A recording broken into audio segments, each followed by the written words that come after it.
Exemption under Section 54G. Capital gains arising out of transfer of a capital asset in case of shifting an industrial undertaking from the urban area to a non-urban area. That is, from an urban area to a non-urban area means to a rural area. And conditions to be fulfilled to claim exemption under Section 54G are: number 1, the asset may be either long-term capital asset or short-term capital asset. So, long-term capital asset or short-term capital asset transferred must be in the nature of plant, machinery, land and building. So, which means the assessee can't claim exemption for other assets like furniture. Second one is, these assets must have been used only for business undertaking situated in an urban area. Assets should be transferred to a non-urban area, that is to a rural area. And capital gain should be used within a period of 1 year before or 3 years after the date of transfer. The capital gains should be used for the purpose of purchasing plant and machinery, land or building or both for industrial purpose. The newly purchased plant and machinery, land or building must be held by the assessee for a period of 3 years from the date of its purchase. And regarding the amount of exemption and withdrawal of exemption, provisions are same as exemption under Section 54. Mr. X owns an industrial undertaking in an urban area in Agra. Mr. X shifted this industrial undertaking to a rural area near Agra.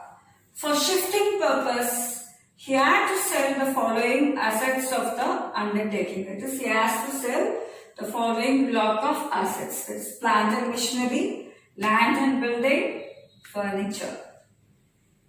So let us now look at the given information. Plant and machinery was acquired in the year 2009.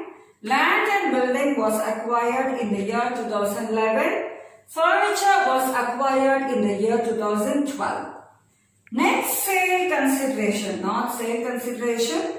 The given information is net sale consideration is 20 lakhs for plant and machinery, 30 lakhs for land and building, and net sale consideration for furniture is 80,000. Regarding the date of sale, plant and machinery was sold on 15/9/2018, that is during the previous year. Land and building was sold on 25/10/2018 and furniture was sold on 22/11/2018. Cost of acquisition under Section 50, subsection 2. That is, this is applicable to block of assets. So, cost of acquisition for plant and machinery is 8,80,000. For land and building, it is 10,40,000. And furniture is 35,000. Cost of new assets purchased for the purpose of shifting from an urban area to a non-urban area. Plant and machinery purchased is 10 lakhs. Cost of new land and building purchased is 18,50,000. And cost of new furniture purchased is 1 lakh. Date of purchases. Plant and machinery was purchased on 31/12/2018. Land and building was purchased on 15/1/2019. And furniture was purchased on 28/2/2018. The industrial undertaking is shifted to a rural area on 15/3/2019. Calculate the taxable capital gain for the assessment year 2019 to 2020. In this problem, industrial undertaking is shifted from an urban area in Agra to a rural area in Agra. So, the assessee can claim exemption under Section 54G in case of transfer of capital assets like plant and machinery and land and building only. He can't claim exemption for selling other capital assets like furniture. Let us now look at the solution part of the problem. So first let us see the solution for plant and machinery. And one more thing, all these three are depreciable assets. So in case of depreciable assets, such assets must be taken as short-term capital assets, and the gains arising out of short-term capital assets must be taken as short-term capital gain. So we are going to calculate short-term capital gain for plant and machinery, land and building and furniture. So first, let us see the calculation for plant and machinery. Net sale consideration directly given in the problem is 20 lakhs minus cost of acquisition 8,80,000. There is no need to index the cost of acquisition because it is a short-term capital asset. Therefore, short-term capital gain is 11,20,000. Next, for land and building. Net sale consideration for land and building is 30 lakhs less cost of acquisition 10,40,000, and short-term capital gain for land and building is 19,60,000. Next, calculation of short-term capital gain for furniture. Net sale consideration for furniture 80,000 less cost of acquisition 35,000, and short-term capital gain for furniture is 45,000.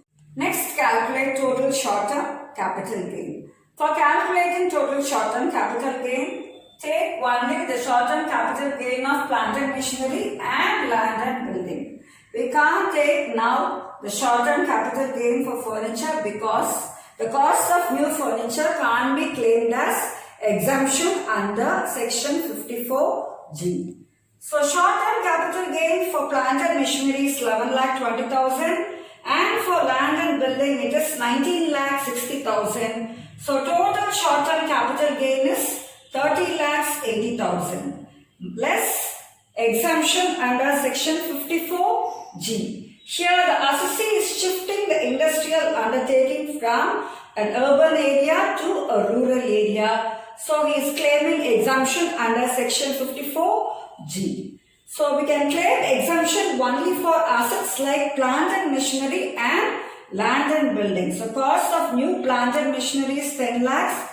Cost of new land and building 18,50,000. So total amount of exemption comes to 28,50,000. So the balance short-term capital gain is 2,30,000. To this short-term capital gain of 2,30,000, add short-term capital gain on furniture, that is 45,000, and finally the taxable short-term capital gain is 2,75,000. So it must be noted here that the cost of new furniture purchased can't be claimed as exemption under section 54G. Mr. D purchased jewellery worth rupees 1,13,000 during the year 2004-2005. During the year 2010 to 2011, he further purchased, that is, he is again purchasing jewellery worth rupees 83,500. All the jewellery was sold by him on 15/5/2018, that is during the previous year. That is jewellery purchased in 2004 to 2005 and jewellery purchased in 2010 to 2011 were sold on a particular date, that is on 15/5/2018. The jewellery purchased in 2004 to 2005 was sold for 6 lakhs. That is the sale consideration of the jewellery purchased in 2004 to 5 is rupees 6 lakhs, and that purchased in 2010 to 11 was sold for rupees 6 lakhs 10,000. That is the sale consideration of jewellery purchased in 2010 to 2011 was rupees 6 lakhs 10,000. The expenses of transfer of jewellery were 1% of the sale price. That is, the selling expenses or transfer expenses came to 1% of the total sale consideration or sale price. He purchased a plot of land for rupees 3,15,000 on 4/1/2019 for construction of a residential house. So Mr. D is selling jewellery, and out of the sale proceeds or out of the capital gains, he is purchasing a plot of land and he is going to use the land for constructing a residential house. So Mr. D in this problem can claim exemption under section 54F.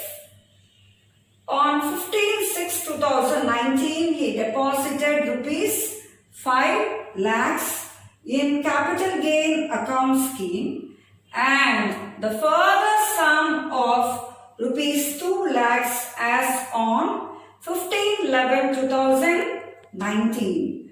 So Mr. D is also depositing rupees 5 lakhs in capital gain account scheme on 15/6/2019. That is, he is depositing this amount before the due date of furnishing the return of income. The due date of furnishing the return of income is 31st July.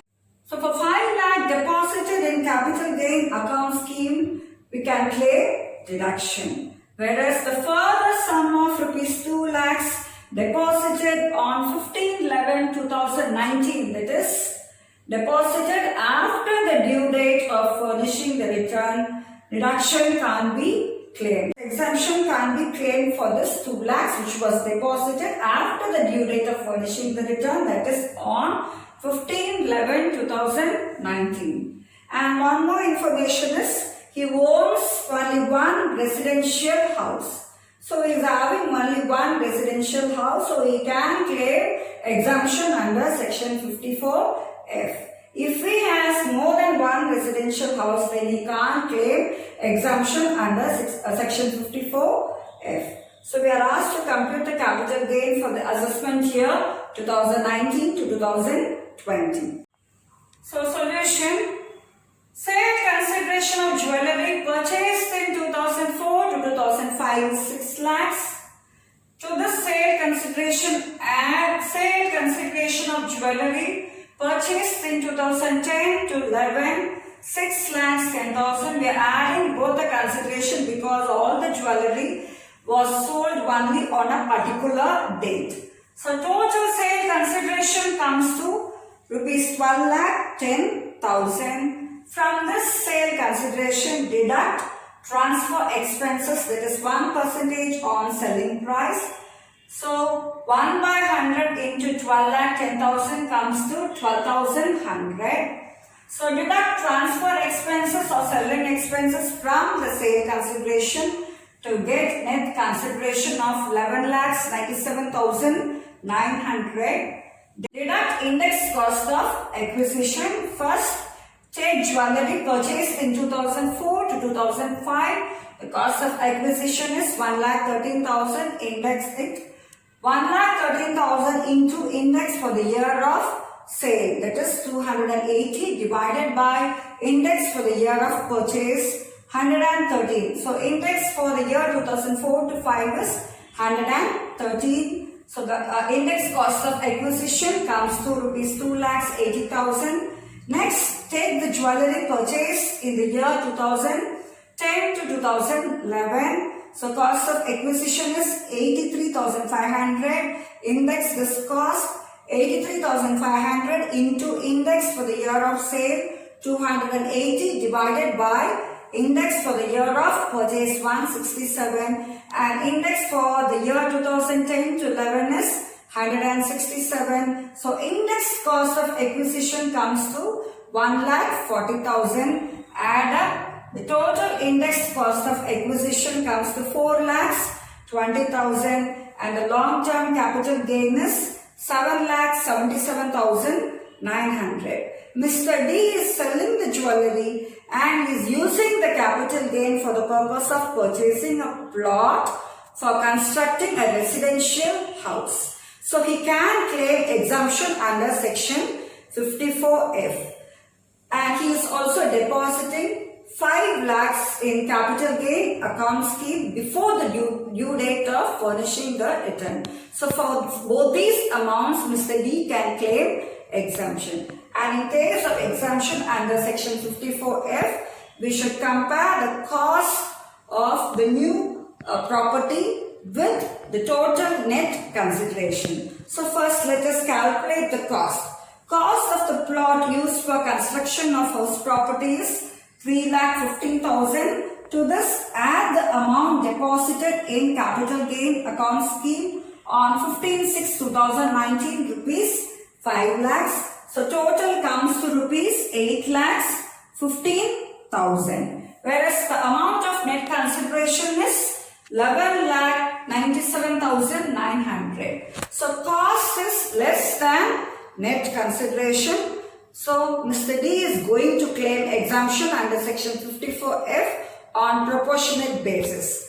And the calculation is cost of the new asset, that is 8,15,000, including the amount deposited in CGAS, into 7,77,900, that is long-term capital gain, divided by net consideration, that is 11,97,900. And the amount of exemption comes to 5,29,250. If we deduct this amount from the long-term capital gain of 7,77,900, we get the taxable long-term capital gain of 2,48,650. Mr. X sold some of his property during the year 1/4/2018 to 31st March 2019 as under. First one, jewellery costing rupees 80,000, acquired in June 2016, was sold for rupees 1 lakh in May 2018. Second, house at Kolkata let out for residential house purposes. Its sale price on 31/10/2018 was rupees 14 lakhs. Whereas the fair market value on 1/4/2001 is rupees 3 lakhs. Cost of improvement made during 2009 to 10 is rupees 29,600. Expenses of transfer comes to rupees 25,000. The next asset is household furniture costing rupees 14,000 in 2009 was sold in March 2019 for rupees 26,000. The next asset is car. Car was sold on 1/12/2018 for rupees 45,000. Its written down value on 1/4/2018 was rupees 38,000. The next asset is self-cultivated land, it is agricultural land, was compulsorily acquired under law for rupees 8 lakhs on 1/1/2019, and its cost, it is the cost of agricultural land in 2003 to 4 was rupees 65,400, and we are asked to compute the taxable capital gain. So let me explain the problem first. So the first asset is jewellery. The cost of jewellery, that is the cost of acquisition of jewellery, is 80,000, and the jewellery was purchased in the year June 2016 and it was sold for 1 lakh in May 2018. So the jewellery was used by the assessee for less than 2 years. It is for less than 24 months.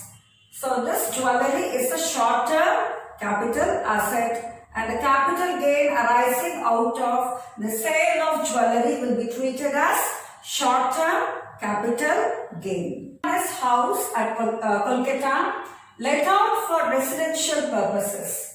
Its sale price on 31/10/2018 was 14 lakhs.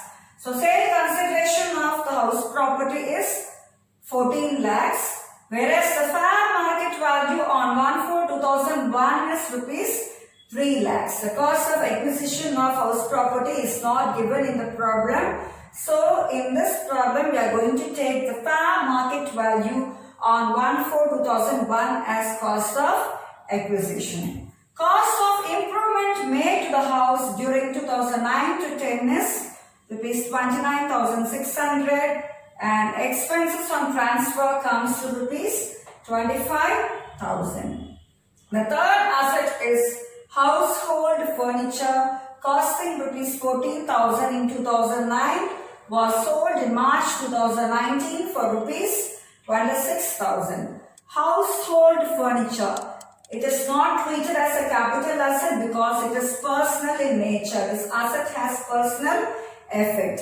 So we are not going to calculate capital gains for household furniture since it is not a capital asset. The next asset is car, which was sold in the year 2000, which was sold on 1/12/2018 for 45,000. Its written down value is 38,000 and car being a depreciable asset, it is treated as short-term capital asset and any capital gain arising out of sale of car is considered as short-term capital gain. The next one is self-cultivated land, that is agricultural land, was compulsorily acquired under law. It is the agricultural land was compulsorily acquired by the government for rupees 8 lakhs. So this 8 lakhs is nothing but the compensation paid by the government. That is the compensation received by the assessee on 1/1/2019 and its cost in 2003 to 4 was rupees 65,400. That is cost of agricultural land. Cost of acquisition of agricultural land was 65,400.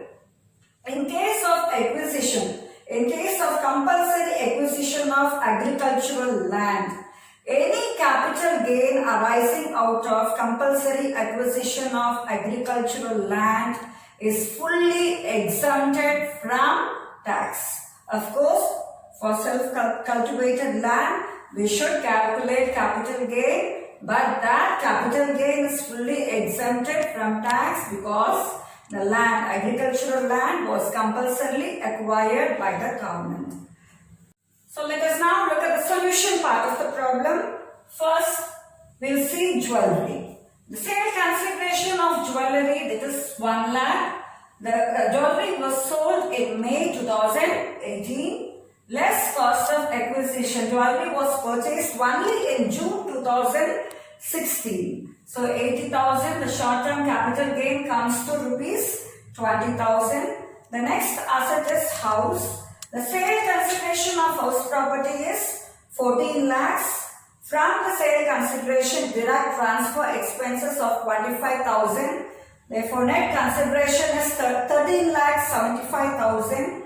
Deduct indexed cost of acquisition. Here, the cost of acquisition of house property is not given. Fair market value of the house property on 1/4/2001 is given and it is 3 lakhs. So, index the cost of acquisition. 3 lakhs into index for the year of sale, that is 280, divided by financial year 2001 to 2002, which is 100, and the amount comes to 8,40,000. The balance is 5,35,000. Deduct indexed cost of improvement. Improvement took place during the financial year 2009 to 2010, and the amount of improvement is 29,600. Index the improvement also 29,600 into index for the year of sale, that is 280, divided by index during the year the improvement has taken place, that is 148. So 29,600 into 280 divided by 148 is equal to rupees 56,000. So deduct 56,000 from 5,35,000 to get long-term capital gain of 4,79,000. The next asset we are going to see is household furniture. As I told you earlier, household furniture is not considered as a capital asset because it is personal in nature and has personal effect. The next asset is car. So car being a depreciable asset, it is taken as short-term capital asset and the gain arising out of it is taken as short-term capital gain. So sale consideration of the car is 45,000. Deduct written down value on 1/4/2018 which is 38,000. Therefore short-term capital gain is 7,000. And finally the last asset is self-cultivated land, that is agricultural land. The sale consideration, which is nothing but the compensation received by the assessee from the government due to compulsory acquisition of agricultural land, and the compensation is 8 lakhs. Deduct indexed cost of acquisition. This agricultural land was purchased in the year 2003 to 2004. So 65,400 the cost of agricultural land into index for the year of sale divided by index for the year of purchase 109, and index cost of acquisition comes to 1,68,000. Deduct 1,68,000 from 8 lakhs to get long-term capital gain of 6,32,000. As I explained to you earlier, this long-term capital gain is fully exempted from tax as the agricultural land was compulsorily acquired by the government. Finally, calculate the total taxable capital gain. That is, the capital gain, short-term capital gain for jewellery is 20,000. Next one, long-term capital gain for house property is 4,79,000 and short-term capital gain for car is 7,000. If we add all these three figures, the total capital gain comes to 6,000. From the following information, determine capital gains. Number 1. X purchased the house property in May 2010 for rupees 3,34,000. So the cost of house property, cost of acquisition of house property is 3,34,000 and the house was purchased in May 2010. His son Y acquired a property by inheritance on 10th January 2011 after the death of his father. It is after the death of his father, son acquired the property by means of will. It is by means of inheritance. Fair market value of the property on 10/1/2011, that is on the date of inheritance, was rupees 4 lakhs. We should not consider the fair market value of the house property on the date of inheritance for the purpose of calculating capital gains. Next one, Y sold the property on 26/2018 for rupees 30 lakhs. So the sale consideration of the house property is 30 lakhs. Next, the stamp valuation authority valued the property for rupees 36 lakhs, which is not objected by the seller or the buyer of the house. So the value determined by the stamp valuation authority for the house property is rupees 36 lakhs and no objection was raised from the buyer as well as from the seller. On 15th November 2018, Y, that is the assessee, purchased a residential flat for rupees 14 lakhs and invested rupees 9 lakhs in bonds issued by National Highway Authority of India, redeemable after 5 years. Cost inflation index for the year 2010 to 2011 is 167 and cost inflation index for the previous year 2018 to 2019 is 280. So let me explain the problem. So X, the previous owner, purchased a house property in May 2010 for rupees 3,34,000 and after his death, as per his will, the property goes to his son Mr. Y. And as I told you earlier, the fair market value on the date of inheritance should not be considered. So X purchased a house property and Y sold the property on 26/2018, that is during the previous year, for 30 lakhs, and Stamp Valuation Authority valued the property for rupees 36 lakhs. So in this case, sale consideration should be the actual sale consideration or value determined by the Stamp Valuation Authority. Whichever is higher must be taken as the amount of consideration. So actual consideration is 30 lakhs and the amount or the value determined by Stamp Valuation Authority is 36 lakhs. So 30 lakhs or 36 lakhs, whichever is higher, must be taken as the amount of consideration. So in this problem, we are going to take rupees 36 lakhs as the amount of consideration. On 15th November 2018, Y purchased the residential flat for rupees 14 lakhs.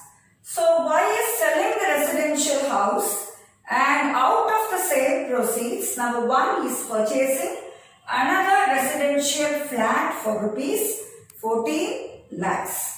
So he is selling a residential house, and out of the sale proceeds or capital gains, Mr. Y is purchasing another residential flat. So Mr. Y can claim exemption under section 54. And the next one is he is also investing in bonds issued by the National Highway Authority of India for rupees 9 lakhs. So out of the sale proceeds or capital gains, Mr. Y is also making investment in bonds issued by National Highway Authority of India. So for investment in bonds issued by National Highway Authority of India, Mr. Y can claim exemption under section 54E. Consideration of the house is 36 lakhs less index cost of acquisition. The cost of acquisition to the previous owner, that is Mr. X, is 3,34,000. Index the cost of acquisition, it is 3,34,000 into index for the year of sale, that is 280, divided by index for the year of purchase, 167. Index for the year 2010 to 11 is 167. The index cost of acquisition comes to 5,60,000. So the long-term capital gain is 30,40,000. From this long-term capital gain, Mr. Y is going to claim exemption under section 54 and under section 54EC. So first is exemption under section 54. So a house is sold and another house or residential property is purchased. So first, Mr. Y must claim exemption under section 54. So cost of the new house is 14 lakhs. So the balance amount of long-term capital gain is 16,40,000. Again, Mr. Y is also investing in National Highway Authority of India bonds. So investment in NHAI bonds is 9 lakhs. So the balance taxable long-term capital gain is 7,40,000. Exemption under section 54GA. It is regarding capital gains arising out of shifting of industrial undertaking from urban area to a special economic zone, and conditions to be followed to claim exemption under section 54GA are: the transferred asset may be either a short-term capital asset or a long-term capital asset. Individuals, firm and company can claim exemption under section 54GA. And the capital gain must be used in land, building, plant and machinery only. That is, the capital gain must be utilized only for purchasing land, building, plant and machinery only. It should not be used for purchasing other assets like furniture. The next one is, the capital gain must be used in these assets for industrial purpose in a special economic zone. Next is, capital gain should be invested 1 year before or 3 years after the date of transfer, and capital gains can also be deposited in capital gain account scheme before the date of furnishing the return to claim exemption under section 54GA.